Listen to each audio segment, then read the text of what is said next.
Guild, like producers, hello, welcome, like actors. Other crew departments. Got music, got costumes, food supervisors. Okay. We love doing these field Q&As just because you guys are the people who know what we do day in, day out, so you guys appreciate what we do on a different level. So I always love Q&As, but these are always very special. I just want to start by talking about this incredible cast, just because I think...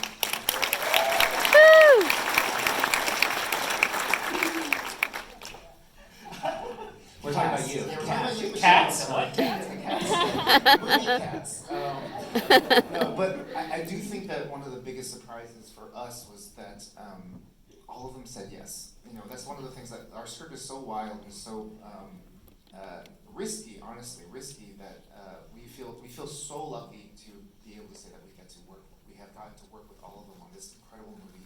I think it's going to be one of the greatest privileges of our careers when I look back on it. Even no matter where we go from here, this is so special because of these people. I have a question. Oh yeah. Okay. Well, We'll go down the line. Do you have a question? Yeah. Okay, go for it. I'm just setting it up. I think that the thing is but just set me off. We're taking more time. Okay, so I think one of my favorite stories that have come out of this movie after the movie came out was how much of a surprise each and every one of these people were. Every single one of them have been a revelation, and which is beautiful because in a lot of ways I think each of them have been overlooked in some way or underestimated in some way, and I think that's to me this is a beautiful reflection of what the movie is, because the movie is about people who contain multitudes and people who you might normally overlook in your everyday life. And my first question to each of you guys is, obviously you have been a revelation to audiences everywhere. Individually, while making this movie, in what way did you surprise yourself?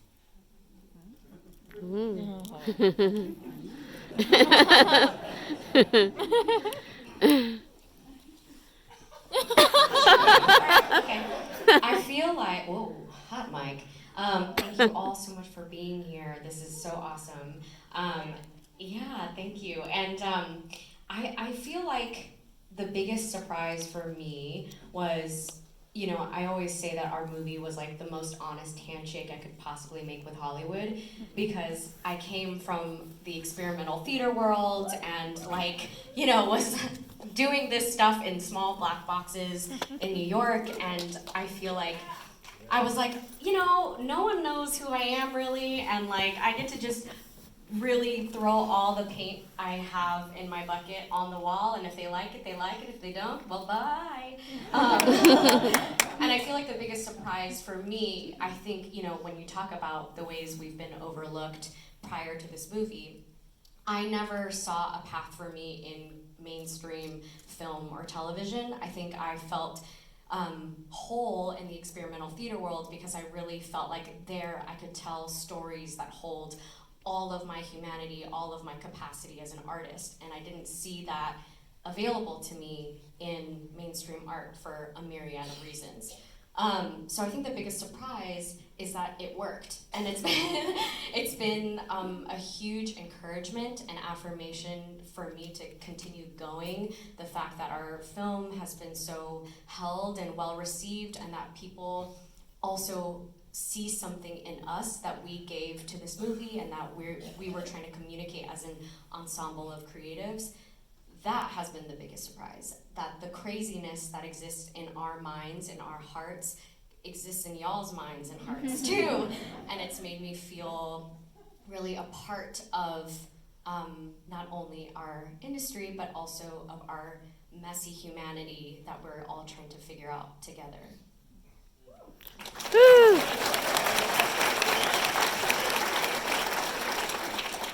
For me, it's really complicated. I grew up in a family where I was taught to, to internalize a lot of my feelings.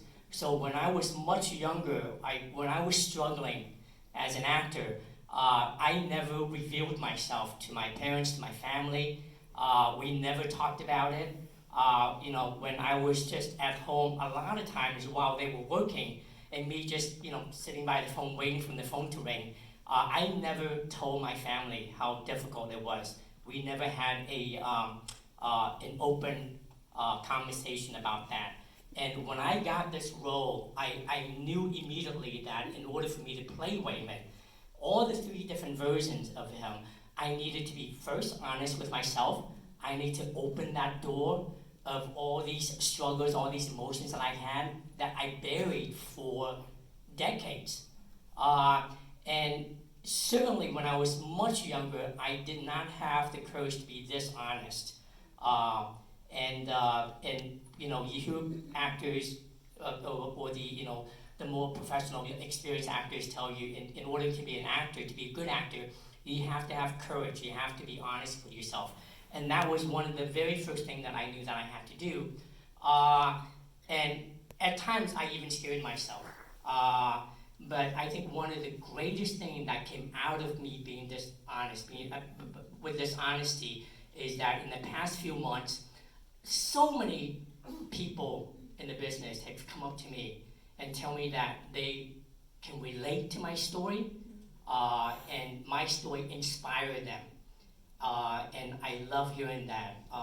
And it's really ironic too, because a lot of the members in the AAPI community especially, they told me that, thank you for inspiring them, when in reality, I'm here is because of them. They've shown me there was a way back for me through their, success. So yeah, I think the biggest thing that I was really surprised is how honest I am in the past few months, and it's, from day one stepping in front of the camera. So yeah, that's me. That's for me.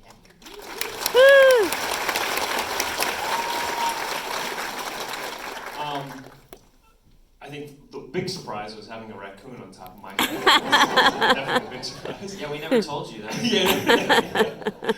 But I think really is beyond what was put on screen. What I found really striking when I came on set is the level of how everyone was operating it. I was so lucky to meet Stephanie and the Daniels on Nora from Queens, so we got to have almost like a week and a half of camp, just to kind of explore what the Daniels have done.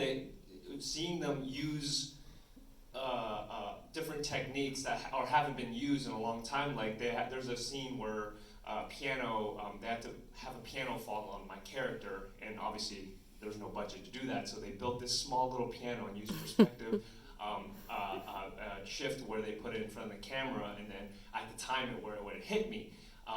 And playing around with that and having that like rhythm with the people behind the camera and trusting them and them trusting you was something that was so invigorating.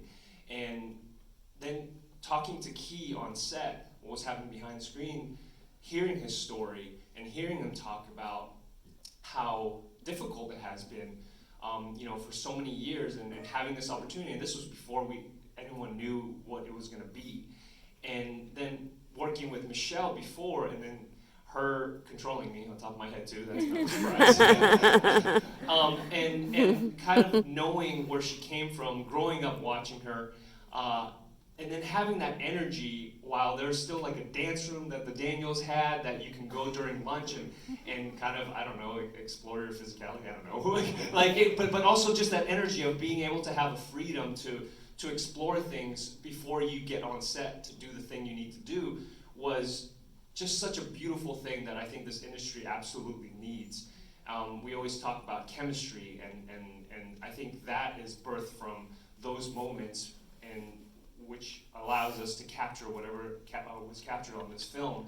So that was the biggest surprise to me, because going from set to set, you just have so many different energies, but this one just felt incredibly special to the point when the Daniels showed Key's fanny pack scene that before it was fully cut, just to show everyone during lunch, and I just had this like incredible goosebumps, like this feeling of like, this is so special. I don't know where this is gonna go, but I am so happy to be here at this moment. So I'm happy to be here with y'all, because this is just it's incredible that this film is doing what it's doing. So I'm very thankful. I feel like I should clarify.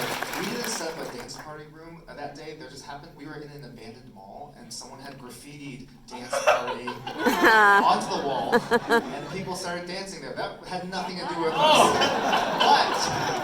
But the fact that people felt like they could dance in a creepy abandoned mall because of our set vibe, that's like, I will take credit for that, but that was not us. Yeah, so thank you to those graffiti artists.